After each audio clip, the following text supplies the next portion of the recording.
اللہ اللہ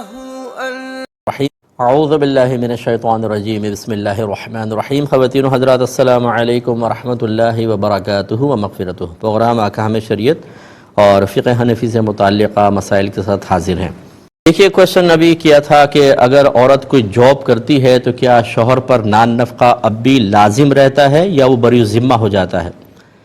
دیکھیں، چاہے عورت مالدار کیوں نہ ہو، شوہر پر نان نفقہ واجب ہی رہتا ہے۔ ہاں، اولاد کے بارے میں لکھا ہے کہ اولاد نابالغ اولاد اگر مالدار ہے تو باپ پر اس کا نان نفقہ واجب نہیں ہوتا۔ مثال کے طور پہ کسی نے گفٹ دے دیا یا کسی مرنے والے نے وصیت کر دی تھی ان کے بچوں کے لیے اور کئی لاکھ روپے اکاؤنٹ میں آ گئے مثال کے طور پر، تو باپ پر نابالغ بچوں کا نفقہ تو لازم نہیں ہوگا۔ لیکن بیوی کے بارے میں یہ لکھا ہے کہ بیوی اگرچہ جاب بھی کرتی ہو، شوہر پر نان نفقہ بہرحال لازم رہے گا۔ اب فرض کر لیں کہ اگر شوہر تنگ دست ہے، جاب لیس ہوتے ہیں بعض اوقات اور بیوی اب خرچہ، بعض اوقات بیوی گھر کا پورا خرچہ کر رہی ہوتی ہے، تو ایسی صورت میں تو اب بیوی نان نفقہ دے رہی ہے نہ کہ شوہر۔ اس میں حکم شرع یہ ہوتا ہے کہ پہلے تو یاد رکھیں کہ نان نفقے کا اطلاق تین چیزوں پر ہوتا ہے۔ ایک رہائش، وہ اگر گھر میں ایک جوائنٹ فیملی بھی ہے اور شوہر نے کمرہ دے دیا ہے تو رہائش ہو گئی، اور کھانا پینا، تیسرا لباس۔ تو اگر ایسا صورتحال ہے کہ شوہر جاب لیس ہے تو وہ عورت طے کر لے شوہر کے ساتھ کہ ماہانہ میرے کھانے پینے کا خرچہ اتنا اور لباس کا اتنا، یہ میں ابھی اپنے پیسوں سے اپنے اوپر خرچ کر رہی ہوں، لیکن جب کبھی اللہ تبارک و تعالی آپ کو عطا کرے گا تو یہ نان نفقہ آپ کو دینا ہوگا۔ اگر باہم رضامندی سے ایسی کوئی رقم طے ہو کر دونوں یس کر دیتے ہیں تو پھر بعد میں بیوی اس مدت کا نان نفقہ لے سکتی ہے۔ یا اسی طرح کورٹ میں فرض کر لیں کیس چلا گیا، کوئی لڑائی جھگڑا ہوا اور جج نے کوئی رقم مقرر کر دی کہ آپ کو یہ دینی ہوگی، ابھی بیوی خرچ کرے گی، لیکن بعد میں صاحب استطاعت ہو جانے کے بعد آپ کو اتنی رقم بیوی کو دینی ہوگی تو پھر وہ بعد میں دینی پڑے گی۔ لیکن اگر کچھ طے نہیں ہوا، نہ باہم رضامندی ہے نہ جج نے طے کیا، اور فرض کریں شوہر 2 سال جاب لیس رہا، بیوی خرچہ کرتی رہی، اب 2 سال کے بعد وہ کہتی ہے کہ مجھے 2 سال کا خرچہ دو، نہیں لے سکتی کیونکہ پہلے مقرر نہیں کیا، اس لیے مقرر کرنے کے بعد تو لے سکتی ہے، ورنہ پھر شوہر کی مطلب ثواب دید پر ہے کہ وہ بیوی کا احسان مانتے ہوئے کہ اس نے 2 سال میری کفالت کی ہے وہ دے دے تو بہت اچھی بات ہے، لیکن شرعی لحاظ سے ان دنوں کا نان نفقہ عورت مانگ نہیں سکتی، مطالبہ نہیں کر سکتی، یعنی اگر مانگے بھی اور شوہر نہ دے تو گناہ گار نہیں ہوگا۔ اس لیے بہتر یہ ہوتا ہے کہ کوئی ماہانہ رقم مقرر کر دی جائے، لیکن وہ کس طرح؟ کھانے پینے کے اعتبار سے اور لباس کے اعتبار سے۔ یہ تو پاکٹ منی ہے اور دیگر اضافی اخراجات ہیں، یہ شوہر کے ذمے نہیں ہوتے ہیں۔ اسی لیے میں نے اس کی وضاحت کی کہ بعض اوقات ہماری بہنیں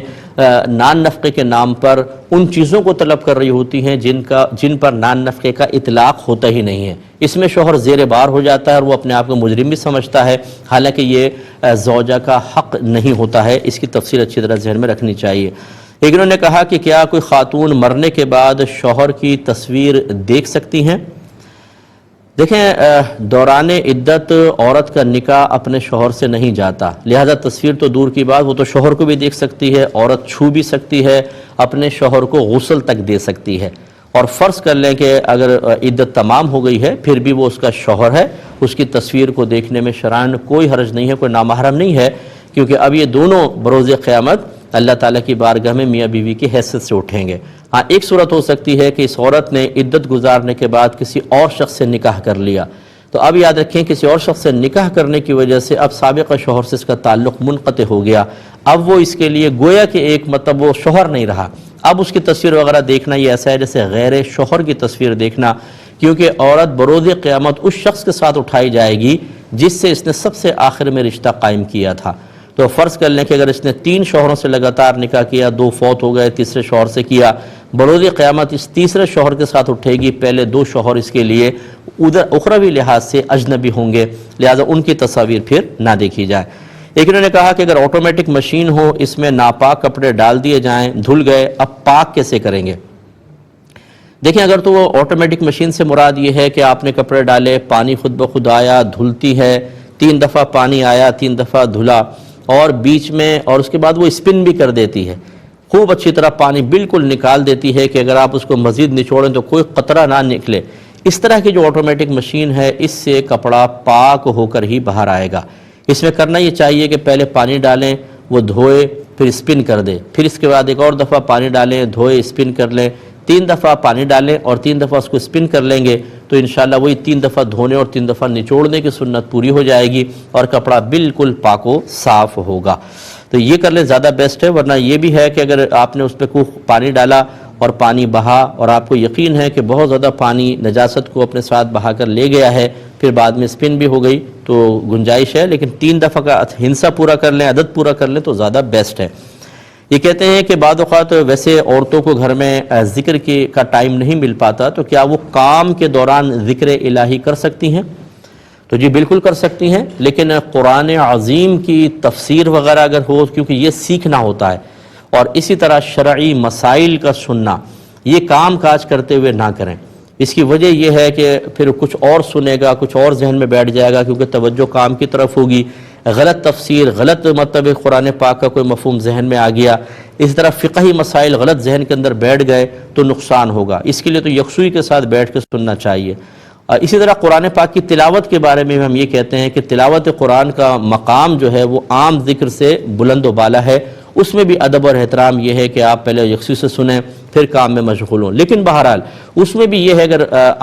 قراءت چل رہی ہے اور بہن قراءت کی طرف بھی متوجہ ہیں، ترجمہ تفسیر نہیں چل رہا اور تھوڑا بہت کام بھی کر لیں تو ٹھیک ہے۔ باقی جتنے اذکار الہیہ ہیں، نعت رسول مقبول لگائی ہوئی ہے، کام کر رہی ہیں، یا اور ذکر الہی بھی کرتی جا رہی ہیں، لا الہ الا اللہ، سبحان اللہ، لا حول ولا قوت الا باللہ وغیرہ، اور کام کا چل رہا ہے تو بالکل شرعاً اس کی اجازت ہے۔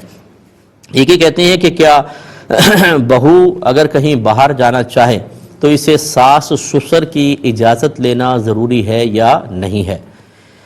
دیکھیں، اولاً تو ایک چیز اچھی طرح ذہن میں رکھیں کہ عورت پر شادی سے پہلے سب سے زیادہ حق اس کے ماں باپ کا ہوتا ہے، اور شادی کے بعد سب سے زیادہ حق اس کے شوہر کا ہوتا ہے۔ تیسرا جو رہے ساس سسر کا براہ راست بہو پر کوئی حق نہیں ہے، یعنی جیسے ماں باپ کا ہوتا ہے ایسا کوئی حق نہیں ہے۔ ہاں، اگر وہ شوہر کی دلجوئی کے لیے اپنی ساس کی خدمت کرے، اسے ماں سمجھتے ہوئے، اور سسر کی خدمت کرے تو یہ بہت اچھی چیز ہے، لیکن یہ نہیں کہیں گے کہ آپ نے اگر خدمت نہیں کی تو گناہگار ہوں گے، براہ راست کوئی حق نہیں ہوتا۔ اسی طرح اجازت کا معاملہ ہے کہ اجازت لینا براہ راست بہو پہ کوئی فرض یا واجب نہیں ہے، لیکن اگر ایک گھر میں ماحول ایسا ہے کہ گھر کے جو ساس سسر ہیں ان کو بڑا سمجھا جاتا ہے، ان کے اپنے بچے بھی پرمیشن لینے کے بعد کہیں باہر جاتے ہیں تو بہتر ہے، مستحب ہے، افضل ہے، اور یہ باعث ثواب بھی ہو سکتا ہے کہ ان کو بڑا سمجھتے ہوئے بہو بھی اجازت لے کر باہر نکلے۔ لیکن اگر فرض کر لیں کہ بہو ساس سسر سے پوچھے بغیر کسی مناسب مقام، ناجائز مقام پہ نہیں، مناسب مقام پہ چلی گئی تو کیا وہ گناہگار ہوگی؟ یہ نہیں کہہ سکتے، بالکل گناہگار نہیں ہوگی، کیونکہ ساس سسر کا براہ راست اس طرح کا کوئی حق نہیں تھا کہ ان سے پرمیشن لے کے ہی جائیں۔ ہاں، اگر یہ یقین ہے کہ میں بغیر اجازت کے جاؤں گی تو شوہر ناراض ہوگا، تو ناراضگی شوہر سے بچنے کے لیے، اس کی دلجوئی کے لیے بہتر ہے کہ پھر اجازت لے۔ امید ہے کہ مسئلہ سمجھ گئے ہوں گے کہ براہ راست ساس سسر کا ایسا کوئی حق نہیں ہوتا کہ اگر بہو اجازت لے کر نہ جائے تو ہم گناہگار قرار دیں۔ ہاں، رسم ہے، رواج ہے، خاندان کے معاملات ہیں، شوہر کی دلجوئی، اس کی ناراضگی کو پیش نظر رکھا جائے تو پھر اس کے بارے میں حکم اس طرح کا نکل سکتا ہے جیسے میں نے عرض کیا۔